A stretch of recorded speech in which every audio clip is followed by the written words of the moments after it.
Tertiary plant ಹಾಕಿ ಅಂತ ನಾವು ಹೇಳ್ತಾ ಇದ್ದೀವಿ. ಕುಮಾರಸ್ವಾಮಿ ಅವರು ಅದೇ ಹೇಳ್ತಾ ಇದ್ದಾರೆ. 3ನೇ ಹಂತ ಮಾಡಿ ಟರ್ಷರಿ ಪ್ರಾಬ್ಲಮ್ ಆಗಿದೆ. ನಾನು ಹೇಳ್ತಾ ಇದ್ದೀನಲ್ಲ, ಇವಾಗ ನಾನು ಇಲ್ಲಿ ಕೂತ್ಕೊಂಡು ಮಾತಾಡಿದಾಗೂ ಅದೇ ಎಲ್ಲ ಹೇಳಿದ್ದೀನಿ. ಇವಾಗ ಇದು ಆಗ್ತಾ ಇಲ್ಲ, ಬೆಳೆಗಳು ಬರ್ತಾ ಇಲ್ಲ. ಏನು ಟೊಮೆಟೊ ಬೆಳೀತಾ ಇದೆ ಇವಾಗ, ಏನು ಬಾರ್ಡರ್ ಇದೆಯೋ ಮುಳಬಾಗಲಲ್ಲಿ, ಏನು ಮುಳಬಾಗಲ್ ಏರಿಯಲ್ಲಿ ಎಲ್ಲಿ KCB ಅಲ್ಲಿ ನೀರು ಹೋಗಿಲ್ವೋ, ಎಲ್ಲಿ ರಾಯಲ್ಪಾಡು ಗೌನ್ಪಲ್ಲಿ ಇದೆಯೋ ಆ ಕಡೆಯಿಂದನೇ ಒಳ್ಳೆ ಟೊಮೆಟೊ ಬರ್ತಾ ಇರೋದು ಅಂತ ಹೇಳ್ತಾ ಇದ್ದೀವಿ. ಆ ಪ್ರಾಬ್ಲಮ್ ಇದೆ ಅಂತ ಹೇಳ್ತಾ ಇದ್ದೀವಿ. ಏನೋ ಸರ್, ಏನು ಸರ್ ಅದು ಕರೆಕ್ಟಾ ಸರ್? ಅಲ್ಲ ಸರ್, ಸೈಂಟಿಸ್ಟು ಹೇಳ್ತಾರೆ ಈಗ ಸಮಸ್ಯೆ ಇಲ್ಲ ಅಂತ ಹೇಳ್ತಾರೆ ಸರ್. ಪೊಲ್ಯೂಷನ್ ಕಂಟ್ರೋಲ್ ಬೋರ್ಡ್ ಅವ್ರನ್ನೇ ಬೇಕಾದರೆ ನಾನು ನಾಳೆನೇ ಅವ್ರನ್ನ ತೊಗೊಂಬಂದು ಚೆಕ್ ಮಾಡಿಸ್ತೀನಿ. ಒಂದು ಕಡೆ ಅಲ್ಲ, ಸುಮಾರು ಒಂದು 50 ಕಡೆ ಮಾಡಿಸ್ತೀನಿ. ಎಲ್ಲಿ KCB ಅಲ್ಲಿ ನೀರಿಲ್ವೋ ಅಲ್ಲೂ ಮಾಡಿಸ್ತೀನಿ, ಎಲ್ಲಿ ಇದೆಯೋ ಅಲ್ಲೂ ಮಾಡಿಸ್ತೀನಿ. ಅದ್ರ ಇದು ನೋಡಿಕೊಂಡೇ ಬೇಕಾದ್ರೆ ಮಾಡ್ತೀನಿ. ನೆಕ್ಸ್ಟ್ KCB ಅಲ್ಲಿ ಇದು ಮೀಟಿಂಗ್ ಕರೀತಾರೆ, ಆ ರಿಪೋರ್ಟ್ಸ್ ಎತ್ಕೊಂಡೋಗಿ ತೋರಿಸ್ತೀನಿ. BGML ಲ್ಯಾಂಡಲ್ಲಿ ಕಸ ಸುರಿತಾರೆ ಅದು ಕೇಳಿದೆ ಇವಾಗ ತಾನೇ. ಅದು ದೇರ್ ಇಸ್ ನೋ ಅಫಿಷಿಯಲ್ ಏನು ಇದು ಮಾಡಿಲ್ಲ, ಏನು ನಮಗೇನು ಕೊಟ್ಟಿಲ್ಲ, ಮಾಹಿತಿ ಏನು ಕೊಟ್ಟಿಲ್ಲ.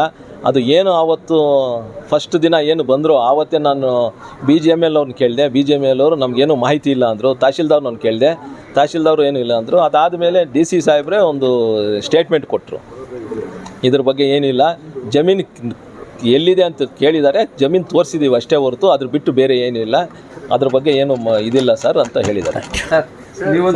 ಆರೋಪ ಮಾಡಿದ್ದಾರೆ ರೈಲ್ವೆ ಸಂಬಂಧಪಟ್ಟಂಗೆ ಸ್ಟೇಡಿಯಂ ಮತ್ತು ರೈಲ್ವೆ ಬಸ್ ಸ್ಟ್ಯಾಂಡ್ ನೋಡಬೇಕಂದ್ರೆ ಮೊದಲಿಂದ ಬೇಡಿಕೆ ಜನದ್ದು. ರೈಲ್ವೆ ಬಸ್ ಸ್ಟ್ಯಾಂಡ್ನಿಂದ ಬಸ್ ಸಿಕ್ಕಲಿ ಇಲ್ಲಿ ಹೋಗ್ತಾರೆ. ಈಗ ಅಲ್ಲಿಗೆ ಹೋಗಕ್ಕೆ ಆಗ್ತಲ್ಲ, ಸುಮಾರು ದಿನದಿಂದ ಬೇಡಿಕೆ ಇದೆ. ಅದ್ರ ಬಗ್ಗೆ ಗಮನ ಹರಿಸಿದ್ರೆ ಒಳ್ಳೇದಲ್ಲ. ರೈಲ್ವೆ ಉಪಯೋಗನೂ ಆಗ್ತಾ ಇಲ್ಲ ಸರ್. ಬಸ್ ಸ್ಟ್ಯಾಂಡಿಂದ ಇನ್ನೊಂದು ರೈಲ್ವೆ ಸ್ಟೇಷನ್ ಮಾಡಿದ್ರೆ ಬಸ್ಸಿಗೆ ಬರೋ ಜನ ಅಟ್ಲೀಸ್ಟ್ ಟ್ರೈನ್ಗೆ ಹೋಗ್ಬೋದು ಅಂತ. ಅಲ್ಲಿ ಮಾಡಿದಾಗ ಹೋಗೋಕ್ಕಾಗ್ತಲ್ಲ, ರೈಲು ಕೂಡ ವ್ಯರ್ಥ ಆಗ್ತದೆ, ಜನ ಹೋಗ್ತಾರೆ ಅಲ್ಲಿ. ಹತ್ರ ಆಗುತ್ತೆ. ಕೀಳ್ಕೊಟ್ಟೆ ಅವಾಗ ನೋಡ್ತೀನಿ ರೀ ಸರ್, ಅವ್ರನ್ನ ಮಾತಾಡಿ ರೈಲ್ವೇಸ್ ಅವ್ರನ್ನೇ ಬಂದು ರೈಲ್ವೇಸ್ ಅವ್ರನ್ನೇ ಬಂದು ಒಂದು ಸರ್ವೆ ಮಾಡಿ ಅಂತ ಹೇಳ್ತೀನಿ. ಆ ಬಂದಾಗ ನಿಮ್ಮನ್ನು ಕರಿತೀನಿ, ನಿಮ್ಮ ಮಾಧ್ಯಮ ಮಿತ್ರರನ್ನು ಕರಿತೀನಿ. ಅವಾಗ ಅಲ್ಲಲ್ಲ ನಾನು ಕರೆಸ್ತೀನಿ ಬಿಡಿ ಅವ್ರನ್ನೇ.